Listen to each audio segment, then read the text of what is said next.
দাও। এজন্য ভাইরা আমার ভালো করে বুঝবেন, যারা কোরআন পড়তে পারেন না,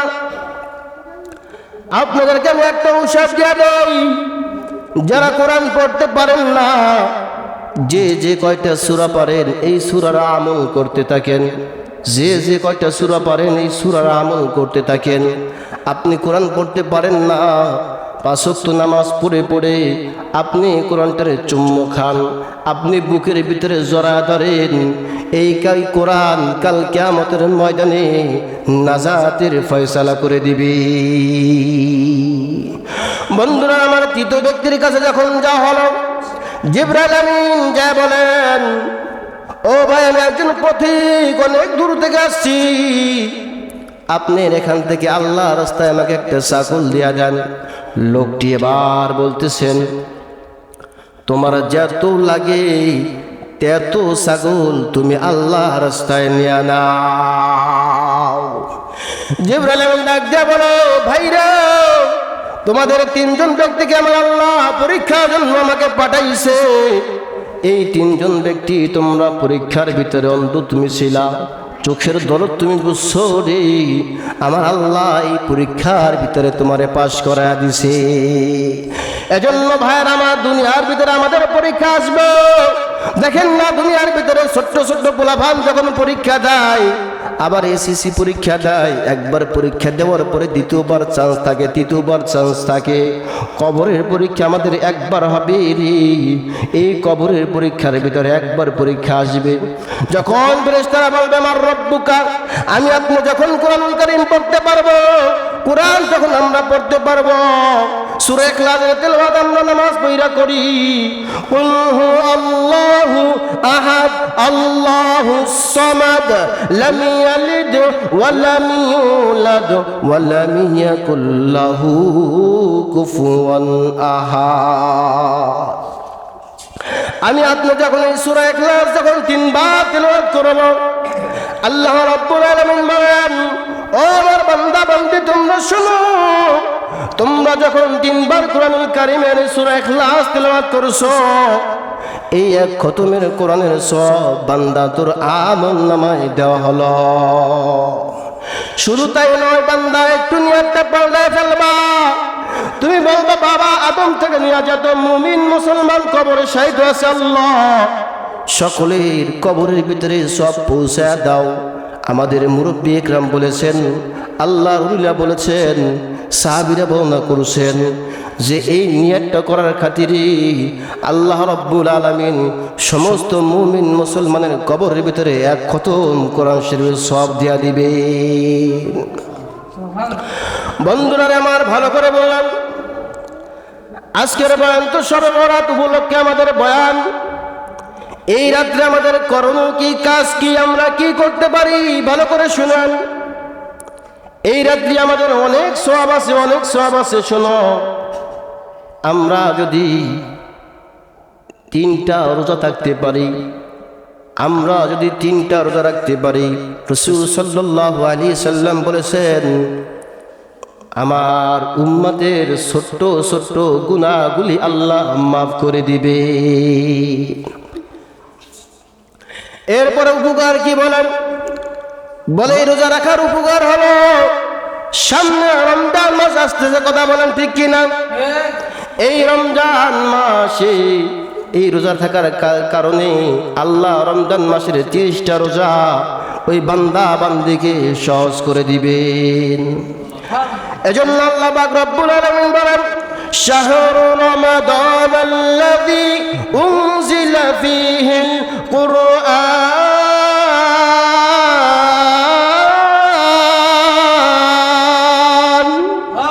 আল্লাহ পাক রব্বুল আলামিন বলেন, রমজান মাসে আমি কোরআনকে নাজিল করেছি। কোন মাসে বলেন? রমজান মাসে।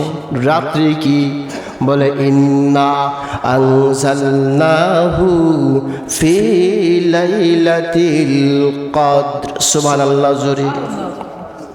শুধু তাই নয়, সাহাবীরা প্রশ্ন করেছে, ইয়া রাসূলুল্লাহ, ইয়া হাবিবাল্লাহ, এই যে কোরআনের আয়াত দেখা যায়, লাইন দেখা যায়, হুজুর একটা অক্ষরের সাথে আর একটা অক্ষরের সাথে মিল দেখা যায়, হুজুর গো একটা অক্ষরের সাথে আর একটা অক্ষর মিল দেখা যায়। আল্লাহ রাসূল সাল্লাল্লাহু আলাইহি সাল্লাম বলেন, সাহাবীরা আমার শোনো, একটা অক্ষর পড়ার বিনিময় বান্দার আমলনামাতে আমার আল্লাহ 10টা করে নেকি জমা করে দেয়। ভাইরা রে আমার, শবে বরাত কেমন? হযরতে মুসা বা ঈসা পয়গম্বর রাস্তা থেকে যাইতেছেন, হঠাৎ করে দেখে একটা সুন্দর একটা পাথর দেখা যায়, একটা পাথর দেখা যায়। এবার এই পাথর দেখার পর আশ্চর্য হয়ে গেলেন, আল্লাহকে বলতেছেন, ওগো মালিক, এত সুন্দর পাথর, এই পাথরের ভিতরে কি আছে? আল্লাহ রাব্বুল আলামিন বলেন, ওগো পয়গম্বর, এই পাথরের ভিতরে তোমার একজন উম্মত এই পাথরের ভিতরে ইবাদত বন্দেগী করি। এইবার পয়গম্বর বলে, আল্লাহ আমি একটু দেখতে চাই। আল্লাহ রাব্বুল আলামিন বলে, ওগো পয়গম্বর,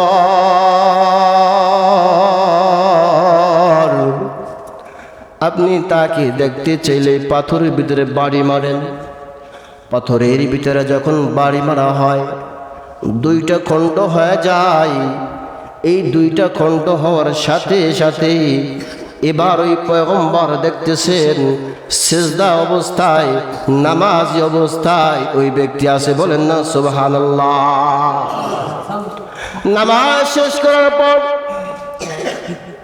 পয়গম্বর এবার ডাক দিয়ে বলেন, তুমি এই পাথরের ভিতরে কি করে আসলা? কোথা থেকে তোমার খানা আসছে? কি তোমাকে খানা খাওয়াই?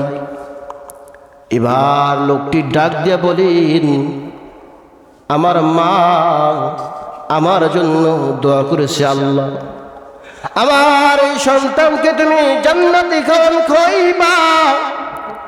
আল্লাহ রাব্বুল আলামিন সাথে সাথে কবুল করেছি।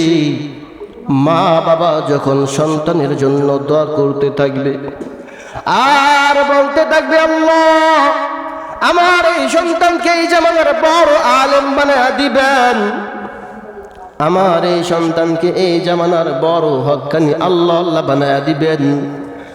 মা যখন তাহাজ্জুদের নামাজ পড়িয়া চোখের পানিগুলো ছেড়ে যখন কান্না কান্না করি, আমার আল্লাহ রাব্বুল আলামিন বলে, ও বান্দি,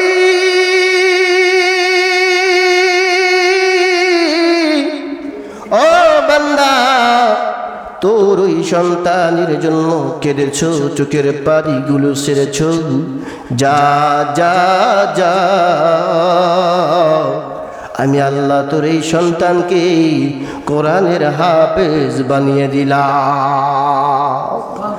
এজন্য আমাদের সন্তানগুলোকে যদি আমরা আল্লাহর কাছে নামাজ পড়ে পড়ে যখন দোয়া করব, আল্লাহ রাব্বুল আলামিন আমাদের দোয়া কবুল করবেন। পয়গম্বর এবার ওই তার উম্মতের নামাজ যখন শেষ হয়ে গেল, পয়গম্বর এবার বলতেছেন, তুমি এভাবে কেমন এই পাথরের ভিতরে ইবাদত বন্দেগী করতেছ? এবার ডাক দিয়ে বলেন, আমার মা যখন আমাকে দোয়া করছে, এই মায়ের দোয়ার খাতিরে আমি জান্নাতি খাবার আমার আল্লাহ আমাকে ব্যবস্থা করে দিলে। বলে, কতদিন ধরে তুমি এখানে ইবাদত করো? ভাইরা আমার, 2 ভাবে আছে। বলে 350 বছর বা 400 বছর পর্যন্ত এই পাথরের ভিতরে আমি ইবাদত বন্দেগী করি। এবার বলতেছেন, তাওরাত বা জাবুরের ভিতরে উল্লেখ করা হয়েছে বিশ্ব নবীজির উম্মতরা হায়াত পাবে কম, কিন্তু তাদের আমল হবে বেশি। বলেন সুবহানাল্লাহ। বলে, কেমন আমল বেশি হবে? বলে, আল্লাহ রাব্বুল আলামিন তাদেরকে কিছু স্পেশাল ইবাদত বন্দেগী দিল।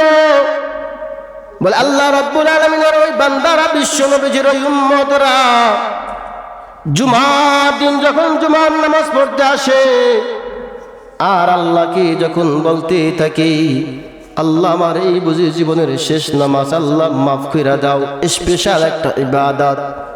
আবার শবে বরাতে যখন গভীর রাত্রে ওইটা আল্লাহকে ডাক দিয়ে কয়, আল্লাহ আল্লাহ রে, তোমার বান্দা তোমারে ডাক দিতেছে, আল্লাহ তোমার বান্দাকে তুমি কি মাফ করবা না?